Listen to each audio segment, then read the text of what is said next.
Congress DK Shivakumar dinner ಪಾರ್ಟಿಯಲ್ಲಿ ಮಿಂಚಿದ Congress ಬಣ. ಬೆಂಗಳೂರು ರಾಜ್ಯದಲ್ಲಿ ಅಧಿಕಾರಕ್ಕೆ ಬಂದ ದಿನದಿಂದ ಆಗಾಗ್ಗೆ ಸೇರುವ ಬಣಗಳ ಭಿನ್ನ ಸಭೆಗಳಿಂದಲೇ ಸುದ್ದಿಯಾಗುತ್ತಿದ್ದ ಕಾಂಗ್ರೆಸ್ ಮಂಗಳವಾರದ ಮಟ್ಟಿಗೆ ಅದೆಲ್ಲವನ್ನ ಬದಿಗೊತ್ತಿ ಕೆಪಿಸಿಸಿ ಅಧ್ಯಕ್ಷರ 6 ವರ್ಷಗಳ ಸಂಭ್ರಮಾಚರಣೆಯಲ್ಲಿ ಮಿಂದೆದ್ದಿತ್ತು. ನಾಯಕತ್ವ ಬದಲಾವಣೆ ವಿಚಾರ, ಸಂಪುಟ ಪುನರ್ರಚನೆ ಒಳಗೊಂಡಂತೆ ವಿವಿಧ ವಿಚಾರಗಳಲ್ಲಿ ಪರ ವಿರೋಧ ಹೇಳಿಕೆಗಳನ್ನು ನೀಡುತ್ತಿದ್ದವರೆಲ್ಲೂ ಮಂಗಳವಾರ ಕಾಂಗ್ರೆಸ್ ಬಣವಾಗಿ ಡಿನ್ನರ್ ಪಾರ್ಟಿಯಲ್ಲಿ ಸಕ್ರಿಯವಾಗಿದ್ದರು. ಸಿಎಂ, ಡಿಸಿಎಂ, ದಲಿತ ಇದೆಲ್ಲದರಿಂದ ಹೊರತಾದದ್ದು ಒಳಗೊಂಡಂತೆ ಎಲ್ಲಾ ಬಣಗಳ ಶಾಸಕರು, ವಿಧಾನ ಪರಿಷತ್ನ ಸದಸ್ಯರು ಈ ಅಪರೂಪದ ಪಾರ್ಟಿಯಲ್ಲಿ ಮುಖಾಮುಖಿಯಾದರು. ಹಸ್ತಲಾಘವ ಮಾಡಿ ಉಭಯ ಕುಶಲೋಪರಿ ಹಂಚಿಕೊಂಡರು. ಕೆಲ ಹೊತ್ತು ಹೊರಟಿದ ಬಳಿಕ ಸದ್ದಿಲ್ಲದೆ ಹಿಂತಿರುಗಿದ್ದು ಕಂಡುಬಂತು. ಆರಂಭದಲ್ಲೇ ಆಗಮಿಸಿದ ಮುಖ್ಯಮಂತ್ರಿ ಸಿದ್ದರಾಮಯ್ಯ ಶಿವಕುಮಾರ್ ಅವರಿಗೆ ಪುಷ್ಪಗುಚ್ಛ ನೀಡಿ ಶುಭ ಹಾರೈಸಿದರು. ಅದೇ ರೀತಿ ಉಳಿದ ಮುಖಂಡರು ಪುಷ್ಪಗುಚ್ಛಗಳನ್ನು ನೀಡಿದರು.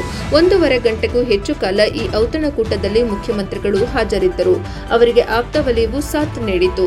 ಅಧಿವೇಶನ ಸಂದರ್ಭದಲ್ಲೇ ನಡೆದ ಔತಣಕೂಟವು ಪ್ರತಿಪಕ್ಷಗಳಿಗೆ ಒಂದು ರೀತಿ ಒಗ್ಗಟ್ಟಿನ ಸಂದೇಶ ರವಾನಿಸಿದಂತಿತ್ತು. ಎರಡೂ ಬಣಗಳಲ್ಲಿ ಗುರುತಿಸಿಕೊಂಡವರು ಔತಣಕೂಟದಲ್ಲಿ ಇದ್ದುದರಿಂದ ನಾಯಕತ್ವ ಬದಲಾವಣೆ, ಸಂಪುಟ ಪುನರ್ರಚನೆ, ದೆಹಲಿ ಭೇಟಿ, ಹೈಕಮಾಂಡ್ ಜೊತೆಗಿನ ಸಮಾಲೋಚನೆಯಂತಹ ಯಾವುದೇ ವಿಚಾರಗಳ ಚರ್ಚೆಗೆ ಅವಕಾಶ ಇರಲಿಲ್ಲ. ಇದೊಂದು ಔಪಚಾರಿಕ ಔತಣಕೂಟವಾಗಿತ್ತು ಅಷ್ಟೇ. ಗೃಹ ಸಚಿವ ಡಾ ಜಿ ಪರಮೇಶ್ವರ್, ಮಾಜಿ ಸಚಿವ ಕೆಎನ್ ರಾಜಣ್ಣ, ಸತೀಶ್ ಜಾರಕಿಹೊಳಿ ಸೇರಿದಂತೆ ಎಲ್ಲಾ ನಾಯಕರು ಭಾಗವಹಿಸಿದ್ದರು ಎಂದು ಹೆಸರು ಹೇಳಲಿಚ್ಛಿಸದ ಶಾಸಕರೊಬ್ಬರು ಸ್ಪಷ್ಟಪಡಿಸಿದರು. ಕೈಕೂಟದಲ್ಲಿ ಬಿಜೆಪಿ ಉಚ್ಚಾಟಿತ ಶಾಸಕರಿಗೆ ಔತಣ. ಅದು ಬರೀ ಕಾಂಗ್ರೆಸ್ ನಾಯಕರು, ಶಾಸಕರು, ವಿಧಾನ ಪರಿಷತ್ನ ಕಾಂಗ್ರೆಸ್ ಸದಸ್ಯರು ಹಾಗೂ ಮುಖಂಡರಿದ್ದ ಕೂಟ. ಆದರೆ ಅದರಲ್ಲಿ ಗಮನ ಸೆಳೆದಿದ್ದು ಬಿಜೆಪಿಯಿಂದ ಉಚ್ಚಾಟನೆಗೊಂಡಿರುವ ಶಾಸಕರಿಬ್ಬರ ಔತಣ.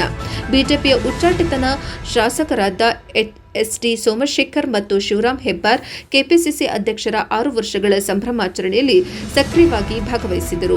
ಶಿವಕುಮಾರ್ ಅವರಿಗೆ ಪುಷ್ಪಗುಚ್ಛ ನೀಡಿ ಶುಭ ಹಾರೈಸಿದ ಇಬ್ಬರು ಶಾಸಕರು ನಂತರ ಭೋಜನ ಸ್ವೀಕರಿಸಿದರು.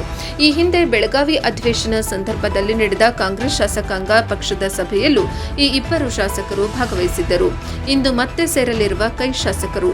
ಕಾಂಗ್ರೆಸ್ ಶಾಸಕಾಂಗ ಪಕ್ಷದ ಸಭೆ ಬುಧವಾರ ಸಂಜೆ ನಡೆಯಲಿರುವುದರಿಂದ ಮತ್ತೆ ಆಡಳಿತ ಪಕ್ಷದ ಎಲ್ಲಾ ಶಾಸಕರು ಮತ್ತು ವಿಧಾನ ಪರಿಷತ್ನ ಸದಸ್ಯರು ಸೇರಲಿದ್ದಾರೆ. ಒಟ್ಟಿಗೆ ಭೋಜನ ಸ್ವೀಕರಿಸಲಿದ್ದಾರೆ.